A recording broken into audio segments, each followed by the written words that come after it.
শোনো, এই গল্পটা আমি কাউকে খুব একটা বলতে চাই না, কারণ যারা একবার পুরোটা শুনেছে তারা নাকি এরপর থেকে রাত হলেই অকারণে জানলার দিকে তাকায়।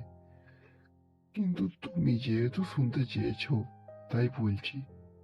তবে একটা কথা মনে রেখো, এটা কোনো বইয়ের গল্প না, সিনেমার কল্পনাও না। এটা ঝুমির গ্রামের মানুষেরদের মুখ থেকে ফেরে আর কিছু ঘটনা আমি নিজের চোখেও দেখেছি। ঝুমির গ্রামটা শহর থেকে অনেক দূরে। বাসে গেলে শেষ স্টপেজের পর প্রায় 3 কিলোমিটার কাঁচা রাস্তা যেতে হয়। চারিদিকে ধান ক্ষেত, মাঝে মধ্যে তাল খেজুর গাছ।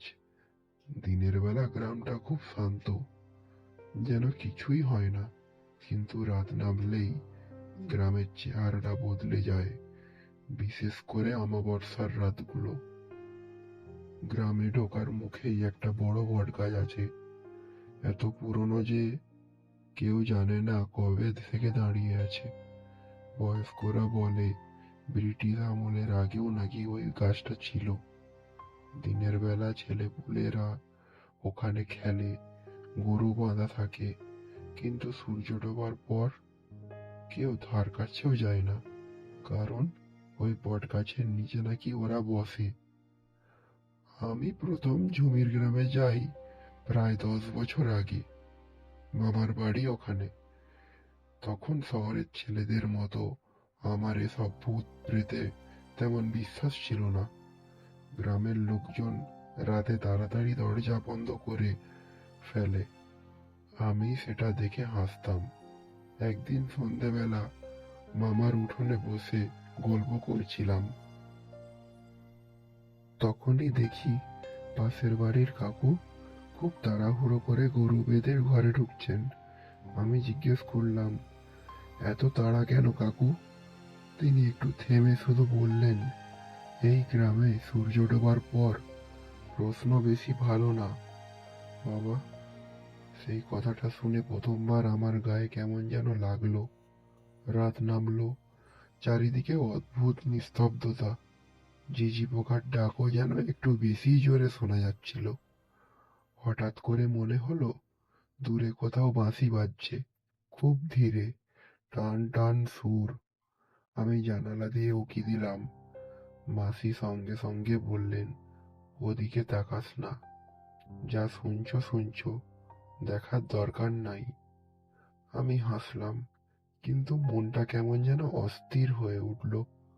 পরের দিন সকালে গ্রামের বুড়ো লোকেদের সঙ্গে আলাপ হলো। ওরা উঠোনে গোল হয়ে বসে বিড়ি খাচ্ছিল।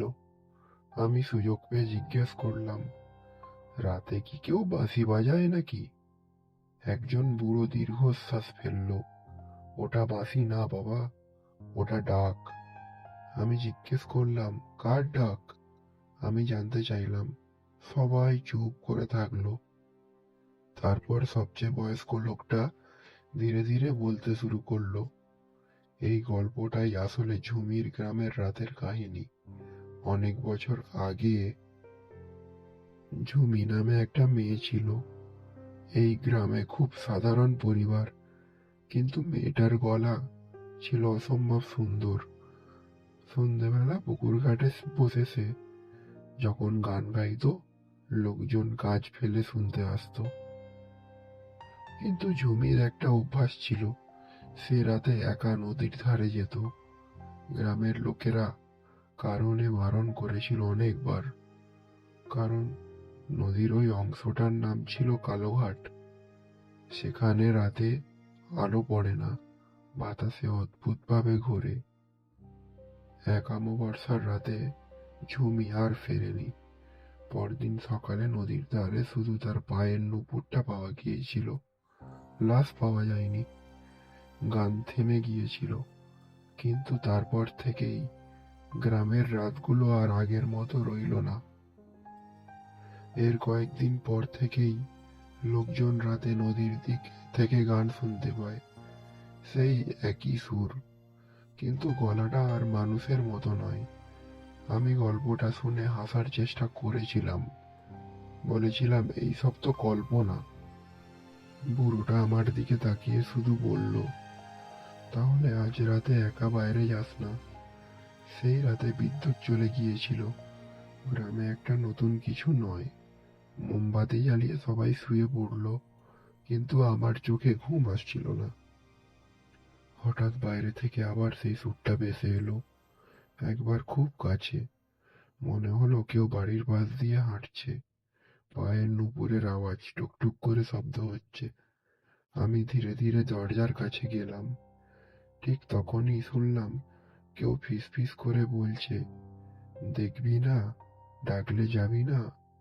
আমি থমকে গেলাম। এই গলা মামার। পরদিন জানলাম আগের রাতে পাশের বাড়ির এক লোক নিখোঁজ হয়েছে। সে নাকি নদীর দিকেই গিয়েছিল। এর পরের কয়েকদিন গ্রামে অদ্ভুত সব ঘটনা ঘটতে থাকে। কেউ বলে রাতে কালো চুল শুকোনোর শব্দ শোনা যায়। কেউ বলে বাঁশের সাঁকোর উপর সাদা ছায়া দাঁড়িয়ে থাকে। আবার কেউ বলে আগুনের পাশে বসে একজন মেয়ে ছায়া দেখা যায়, কিন্তু মুখ দেখা যায় না। আমি নিজেও এক রাতে দেখেছিলাম। সেই বাঁশের সাঁকোটা দিয়ে হেঁটে যাচ্ছিলাম। হঠাৎ সামনে দেখি সাদা কাপড় পরা কেউ দাঁড়িয়ে কাঁদছে, চুল মুখ ঢেকে রেখেছে। আমি থমকে দাঁড়ালাম। সে খুব ধীরে ধীরে মুখ তুলল। মুখ ছিল না, শুধু কালো ফাঁকা। আমি চিৎকার করেছিলাম কিনা জানি না, শুধু মনে আছে জ্ঞান ফেরার পর নিজেকে মেঝেতে পড়ে থাকতে দেখেছিলাম। সকালে বুড়ো লোকটা এসেছিল। দেখেছিস তো, এখন বিশ্বাস হলো? গ্রাম ছেড়ে আমি সেদিনই চলে এসেছিলাম, কিন্তু গল্পটা এখানেই শেষ নয়। আজও জমির গ্রামে কেউ অমাবস্যার রাতে নদীর ধারে যায় না। আজও রাত হলে দরজা জানালা বন্ধ হয়। আর আজও মাঝে মধ্যে বাতাসের সঙ্গে ভেসে আসে সেই গান। সবচেয়ে ভয়ের কথা কি জানো? গত বছর একজন শহরের ইউটিউবার গিয়েছিল ওই গ্রামে ভিডিও করতে। রাতে লাইভ চালু করেছিল। হঠাৎ লাইভে শোনা যায় একটা মেয়ের গান, তারপর ক্যামেরা পড়ে যায়। ভিডিওটা এখনো ইউটিউবে আছে, কিন্তু ছেলেটা আর কোনোদিনও ফিরে আসেনি। তাই বলেছিলাম, কখনো কোনো রাতে খুব দূর থেকে মিষ্টি গান শোনো। ডাক মনে হলে যাবে না, কারণ জমি এখনো তার গ্রামের রাতেই হাঁটে। আর একবার কেউ ডাক শুনে গেলে সে আর ফেরে না।